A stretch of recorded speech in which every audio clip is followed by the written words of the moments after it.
اعوذ باللہ من الشیطان الرجیم بسم اللہ الرحمن الرحیم۔ ناظرین اکرام، سلام علیکم ورحمۃ اللہ وبرکاتہ۔ امام خمینی علیہ الرحمہ کی 33ویں برسی کے موقع پر ہم دنیا کے تمام مستضعفین، تمام مسلمانوں، مراجع کرام، رہبر انقلاب اور امام زمانہ عجل اللہ تعالی فرجہ الشریف کی خدمت میں تعزیت و تسلیت عرض کرتا ہوں۔ آج کا ہمارا موضوع ہے امام خمینی علیہ الرحمہ اور انقلاب اسلامی۔ امام خمینی اور انقلاب اسلامی یہ دو لفظ ظاہراً الگ الگ ہیں، لیکن ان دونوں کا تذکرہ ایک دوسرے کے بغیر ادھورا رہ جاتا ہے۔ اگر امام خمینی علیہ الرحمہ کا تذکرہ ہو اور انقلاب اسلامی کا ذکر نہ ہو تو امام خمینی کا تذکرہ ادھورا ہے۔ اسی طرح سے اگر انقلاب اسلامی کا ذکر ہو، انقلاب اسلامی پر گفتگو ہو اور امام خمینی علیہ الرحمہ کا ذکر نہ ہو تو انقلاب اسلامی کا ذکر بھی، انقلاب اسلامی پر گفتگو بھی ادھوری ہے۔ رہبر انقلاب حضرت آیت اللہ خامنئی فرماتے ہیں کہ آج کے دور میں اگر انقلاب اسلامی کو پہچاننا ہے، انقلاب اسلامی کو سمجھنا ہے تو وہ امام خمینی علیہ الرحمہ کے بغیر نہیں سمجھا جا سکتا۔ آج ہم امام خمینی اور انقلاب اسلامی کے موضوع پر گفتگو کریں گے۔ ہمارے ساتھ اسٹوڈیو میں تشریف فرما ہیں خطیب قادر عالی جناب مولانا محمد جابر چوراسی صاحب قبلہ۔ السلام علیکم ورحمۃ اللہ وبرکاتہ۔ وعلیکم السلام ورحمۃ اللہ وبرکاتہ۔ سب سے پہلے ہم آپ کے شکر گزار ہیں کہ آپ نے اپنا قیمتی وقت دیا اور اسٹوڈیو میں تشریف لائے۔ اعوذ باللہ من الشیطان اللعین الرجیم، بسم اللہ الرحمن الرحیم۔ میری نیک تمنا دعائیں اس چینل کے ساتھ اور آپ سب حضرات کے ساتھ ہیں کہ جو دین کے کاموں میں مشغول ہیں اور اس کے ذریعے سے پیغام حق کو پہنچا رہے ہیں۔ گفتگو کے آغاز میں ہم چاہتے ہیں کہ امام خمینی علیہ الرحمہ کی عبقری شخصیت پر ایک مختصر سی روشنی ہمارے ناظرین کے لیے فرما دیں۔ بسم اللہ۔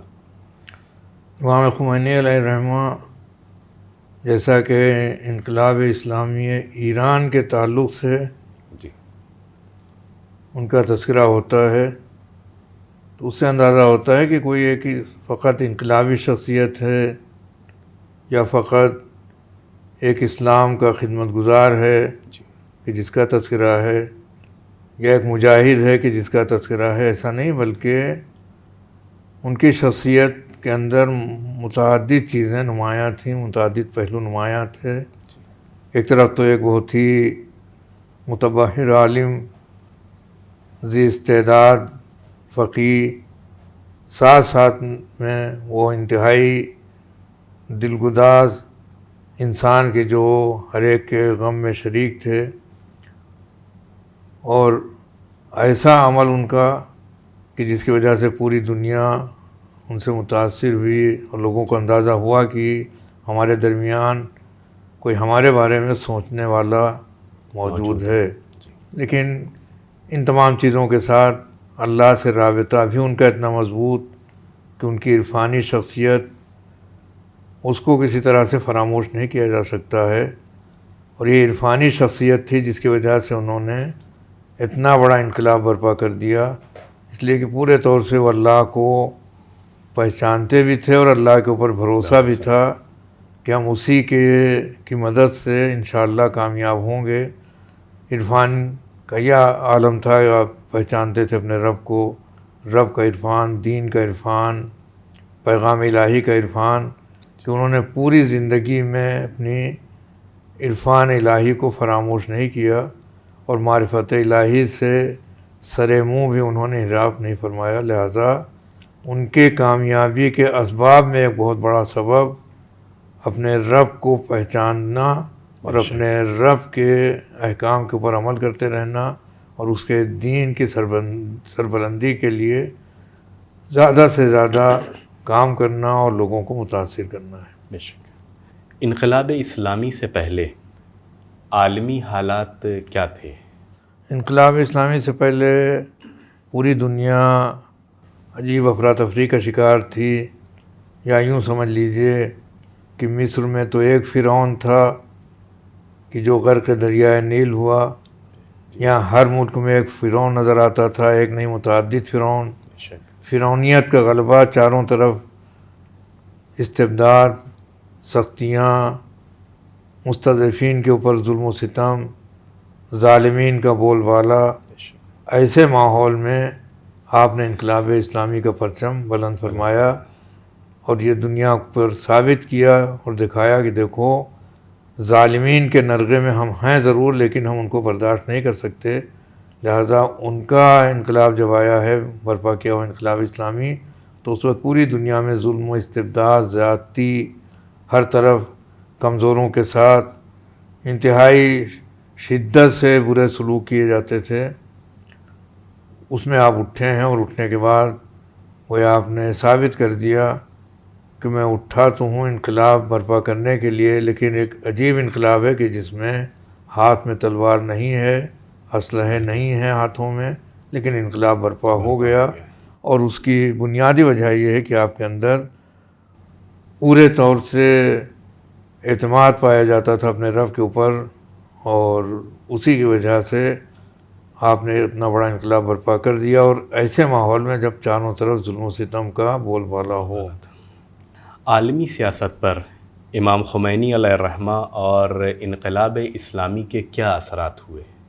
اس انقلاب کے برپا ہونے کے بعد ہر طرف گویا ایک ہلچل سی مچ گئی، یعنی کوئی یہ سوچ نہیں سکتا تھا کہ ایک عبا بردار اور ایک امامہ بردار شخصیت، اور وہ بھی اس عالم میں کہ جب وہ جوان نہ ہو بلکہ مسن ہو، اتنا بڑا انقلاب وہ برپا کر دے گا کہ ہماری رات کی نیندیں اڑ جائیں گی، ہم انتہائی مضطرب اور پریشان ہو جائیں گے۔ ان کو تصور بھی نہیں تھا، لیکن انہوں نے کیا اور ایسا انقلاب برپا کیا جس کے دو پہلو تھے۔ ایک تو ان کی مقناطیسی شخصیت جس کے اندر عزم و حوصلہ پایا جاتا تھا، نگاہوں میں ان کے کربلا تھی، معصومین کے اقوال اور ان کی زندگیاں تھیں، اور اللہ کے اوپر بھروسہ کر کے اٹھ کھڑے ہوئے، نتیجے میں عوام ان کے ساتھ ہو گئے۔ یعنی اس انقلاب کی کامیابی کی بنیادی وجہ یہی ہے کہ خود وہ انتہائی مضبوطی سے اٹھے ہیں، اور مضبوطی سے عوام نے ان کا ساتھ دیا ہے کہ جو کچلے ہوئے، پسے ہوئے غریب عوام تھے۔ جس دن سے یہ انقلاب اسلامی کامیاب ہوا ہے، پیروز ہوا ہے، اس دن سے استکبار، استعمار اس انقلاب کے خلاف سازشیں کر رہا ہے۔ آخر اس سازشیں کرنے کی وجہ کیا ہے؟ وجہ وہی ہے کہ اگر یہ انقلاب پھیل گیا چاروں طرف، جیسا کہ ایران میں ہر طرف اس کے اثرات نمایاں ہیں، تو اگر یہ اور ملکوں میں پھیلا تو پھر ان کی جو وہاں ایک بہت عام لفظ ہے لیکن استعمال کیا جا سکتا ہے، جو دادا گیری چل رہی ہے وہ دادا گیری نہیں چلے گی۔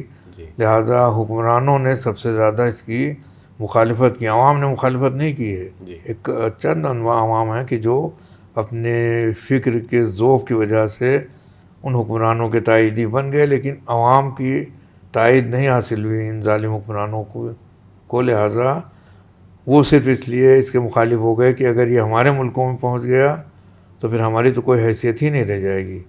لہٰذا وہ پوری کوشش کرتے رہے کہ اس کو بدنام کریں، طرح طرح کی باتیں، الزامات، کوششیں، جیسا کہ ہم دیکھتے ہیں خود اپنے مسلک کے سلسلے میں، مسلک جعفری کے سلسلے میں، کہ روز اول ہی سے کوشش رہی ہے کہ اس مسلک کو بدنام کیا جائے اور دکھایا جائے کہ کوئی اسلامی مسلم مذہب نہیں، اسلامی مسلک نہیں ہے، اور اس میں یہ ہے اور وہ ہے، غلط غلط باتیں۔ اسی طرح سے انقلاب کو بھی بدنام کرنے کی کوشش کی گئی۔ علماء نے، یعنی جو زر خرید علماء تھے، انہوں نے اس انقلاب کے خلاف کتابیں لکھی ہیں، یہاں تک کہ نام بھی بدلا گیا کہ انقلاب اسلامی ہم اس کو نہیں کہیں گے، انقلاب ایران کہیں گے، اور انقلاب ایران کے نام کے اوپر غلط غلط باتیں پھیلائی گئیں، عام کیا گیا، تو علماء بھی خریدے گئے تاکہ علماء کے ذریعے ایک عالم کا معاملہ ہے تو اس کا جواب ان علماء کے ذریعے ہو، لیکن سب ناکام ہوئے، اور بحمداللہ یہ اس انقلاب کو 43 سال سے زائد ہو چکے ہیں، اور یہ انقلاب کامیابی سے آگے بڑھ رہا ہے اور اپنے کو مضبوط کر رہا ہے، اور ہر ایک اس کو تسلیم کر رہا ہے۔ ایک سوال یہاں پہ پیدا ہوتا ہے کہ امام خمینی کے اندر وہ کون سی خصوصیت تھی کہ ظالم امام خمینی علیہ الرحمہ سے خوف کھاتے تھے، جب تک وہ زندہ رہے ان سے خوف کھاتے تھے؟ آج امام خمینی کے افکار، امام خمینی کے فرمودات، امام خمینی کے بیانات سے خوف کھا رہے ہیں۔ ان کی شخصیت جو ڈھلی تھی وہ اطاعت پروردگار میں، جی اور ان کے رہنما تھے خود حضرت ختمی مرتبہ صلی اللہ علیہ وآلہ وسلم اور ان کی اولاد امجاد یعنی معصومین علیہم السلام، ائمہ اطہار علیہم السلام، وہ ان کے پیش نظر تھے۔ لہٰذا ان کے اندر اتنی ہمت تھی، اتنی جرأت تھی کہ وہ کسی طرح سے کسی سے مروب نہیں ہوتے تھے۔ اور چونکہ کمزوری وہاں ہوتی ہے جہاں کوئی نہ کوئی نقص پایا جائے، کوئی نہ کوئی کمی پائی جائے۔ ایک بہت جھوٹ بولنے والا انسان ہے، وہ جھوٹ کے خلاف اگر تقریر کرنے لگے تو اس کی زبان میں لڑکھڑاہٹ پیدا ہو جائے گی، اس لیے کہ وہ کہہ تو رہا ہے جھوٹ کے خلاف لیکن خود جھوٹ بولتا ہے۔ یا شراب کے لیے کوئی اٹھ کھڑا ہوگی، شراب غلط ہے، خود پیتا ہو تو کبھی اس کی آواز میں مضبوطی نہیں پیدا ہوگی۔ تو ان کے کردار کی بلندی تھی جس کی وجہ سے اتنا زیادہ ان کے اندر عزم تھا، حوصلہ تھا، طاقت تھی کہ جو باطل پہ تھے وہ لرزتے تھے، خود ان کی شخصیت اس سے لرزتے تھے۔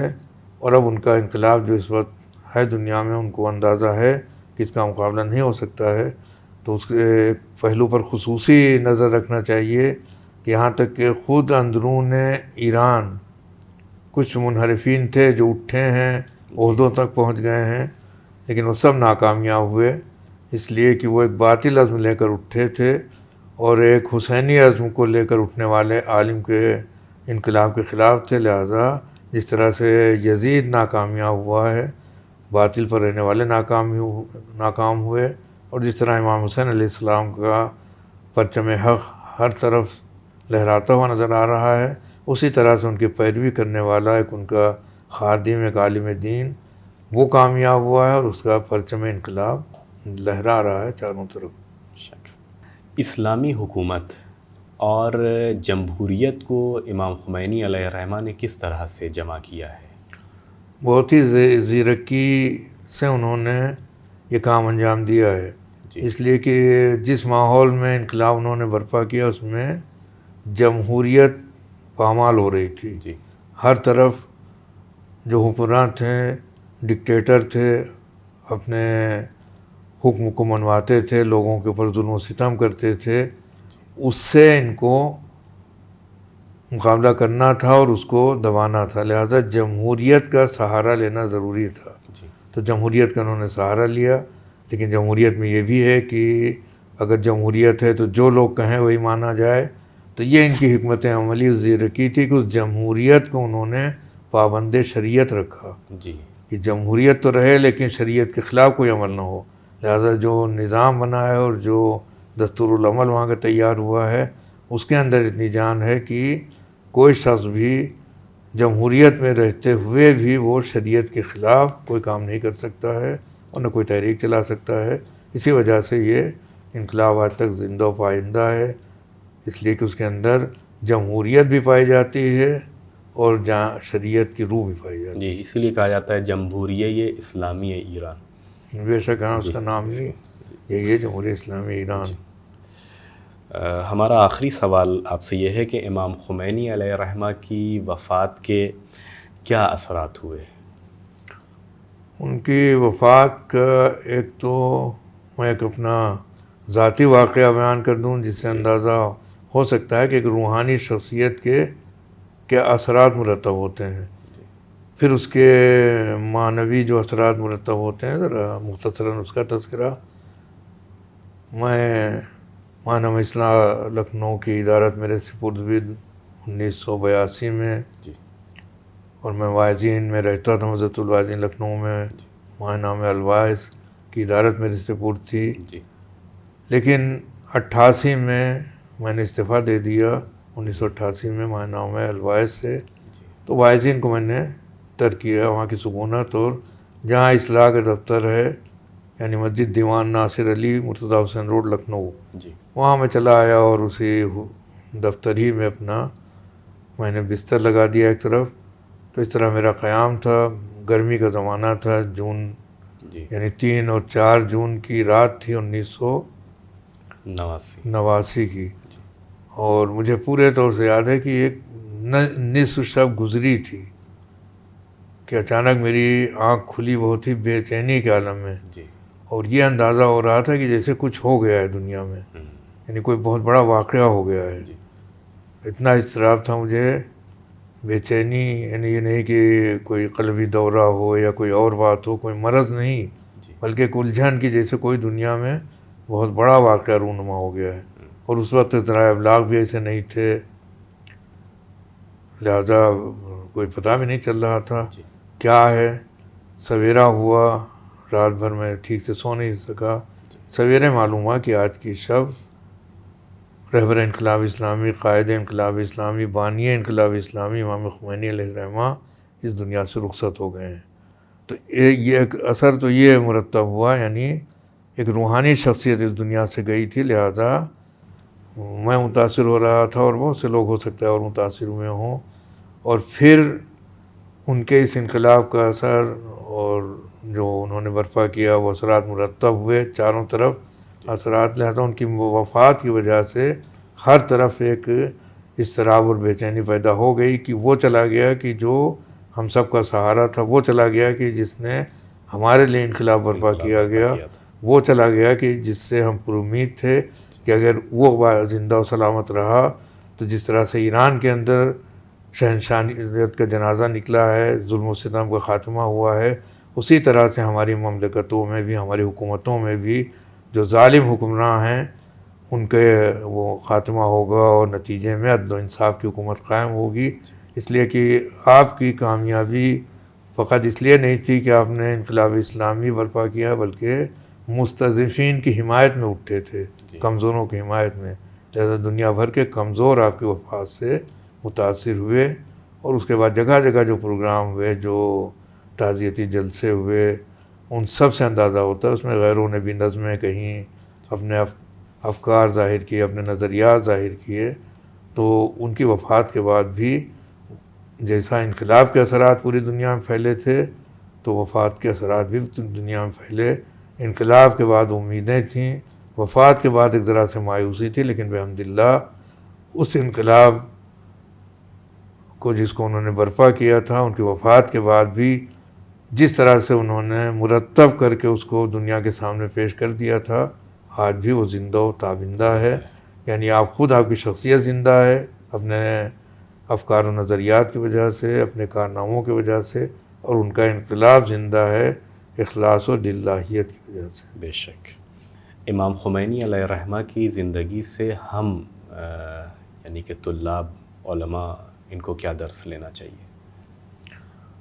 سب سے بڑی بات یہ ہے کہ جب وہ جو ہمارے طلاب عزیز ہیں یا ہمارے محترم علماء ہیں، ان کے ہاں جب دنیا داری کا غلبہ ہو جاتا ہے، جی یعنی مادیت حاوی ہو جاتی ہے، تب مسائل پیدا ہوتے ہیں. جی لہذا ان کی شخصیت سے ہم سب کو سبق لینا چاہیے کہ ان کے یہاں دنیا حاوی نہیں تھی، ان کے یہاں نفس حاوی نہیں تھا، ان کے یہاں مادیت حاوی نہیں تھی، بلکہ روحانیت حاوی تھی، اور روحانیت ہی کی وجہ سے اتنا کامیاب ہوئے ہیں. لہذا اگر ہم چاہتے ہیں کہ ہماری بھی کوئی حیثیت بنے تو خود سے روحانیت کو جدا نہیں ہونے دینا چاہیے. اس لیے کہ جب روحانیت جدا ہوتی ہے، مادیت کا غلبہ ہو جاتا ہے، تو ابلیسیت اور شیطنت سرخرو ہوتی ہے.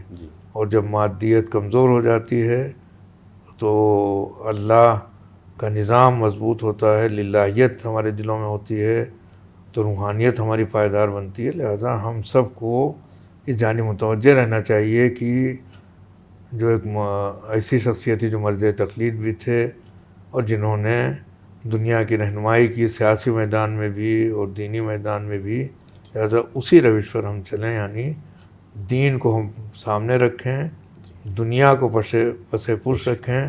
یہ نہیں کہ دنیا کو ترک کر دیں، نہیں، دنیا کو اس طرح سے ہم برتیں کہ وہ دین کے سانچے کے اندر رہے. جی. وآخر دعوانا الحمدللہ. ہم آپ کے شکر گزار ہیں کہ آپ نے اپنا قیمتی وقت دیا اور اس موضوع پر ہمارے ساتھ گفتگو کی. اور اپنے ناظرین سے امید کرتے ہیں کہ انہوں نے ہمارے اس پروگرام کو بغور ملاحظہ فرمایا ہوگا۔ انشاءاللہ جلد پھر حاضر ہوں گے۔ اجازت دیجیے، التماس دعا، خدا حافظ۔